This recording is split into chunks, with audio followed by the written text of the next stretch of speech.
Good evening everyone, so we're going to be looking at an unboxing of the DualSense PlayStation 5 Cosmic Red controller.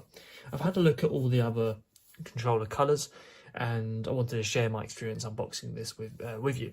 I haven't got my gloves on because this is going to be my very own controller that I'm going to use. PlayStation ID is on my gaming videos.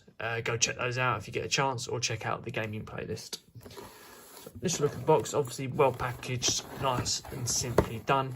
Controller compatible with PlayStation 5 and PC, surprisingly, via USB or Bluetooth connection. The Bluetooth connection is 5.1, connecting to a USB Type-C port. Let's just take this out of here, and then we can have a look in a bit more detail.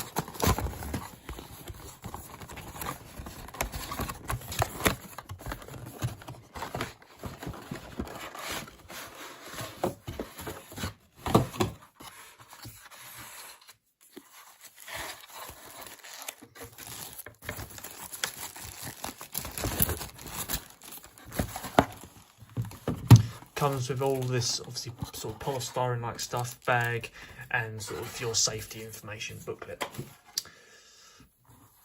This looks quite red on the actual camera, but it's actually a bit more sort of like a ruby sort of colour, really. It's not going to be, it's like a dark wine red is probably the better colour for it. So, yeah, as I said, so it's got a Bluetooth 5.1 USB Type-C port for charging, full rechargeable lithium-ion battery. See, 2 analog sticks with the full PlayStation symbols and the arrow keys. Your PlayStation button, your microphone mute, unmute button, speaker, and also you can plug in a headphone if you want to, or microphone, whatever you want to put in there. 2 sets of buttons, well, two being triggers, and another set of buttons. Adaptive triggers, resistance based on gameplay, or you can turn them off completely in most games, with advanced haptic feedback, vibration motors with immersive sensation. Motion sensor, so 6-axis motion sensing system, with a touchpad as well. It works as like a mouse. Clickable and LED light strip that comes around here. This is if you haven't seen a PlayStation 5 controller before. As I said, built-in microphone, as you can see, just mute, unmute with a click, a nice easy click there.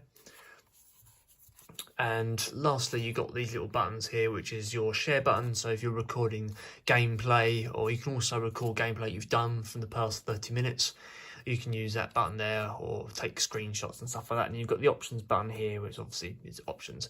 The controller itself weighs around about 280 grams. It's they are fairly sort of, they're much heavier than the, say, PlayStation 3 controller or PS4 controller.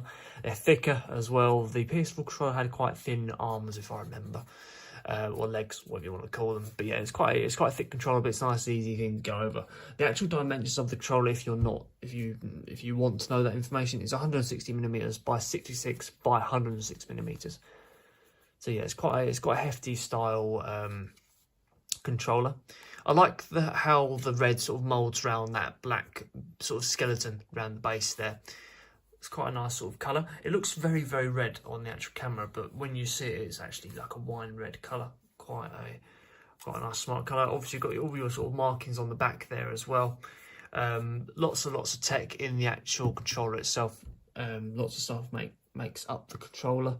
They aren't very sort of resistant to knocks. I did drop one on a sort of tile floor, and it did sort of damage the microphone button, so you've got to be very careful with that button there, that you don't sort of knock it or rage quit and throw it at a wall too hard. It will damage that button there.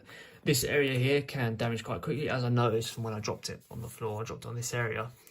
I think I've done it twice actually. I'm quite clumsy like that, and I dropped it on the side there. And these don't take a lot to damage either. That's one thing I don't like about these controllers. They don't take a lot to sort of damage. And this area here is particularly quite delicate. This is a bit more reinforced, I think, but it does come away at the seams here if you knock it badly.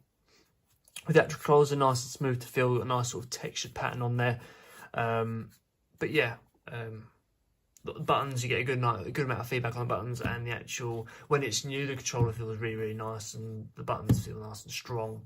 Obviously they would wear over time, as with any controller. You can still plug in the controller and use it whilst it's charging and stuff like that. They have a very good charge time and a good battery life. I'd say they have quite a good battery life. I didn't get the information about that when I looked up the specs, but they have got a good battery life from experience. I think the technology across all different colours is not much different unless you go for obviously an advanced controller, but they're all pretty much the same, just different colours. But there we go, guys. That is the DualSense 5 controller for PS5 in the Cosmic Red colour. I hope you enjoyed that, and I'll see you on the next video.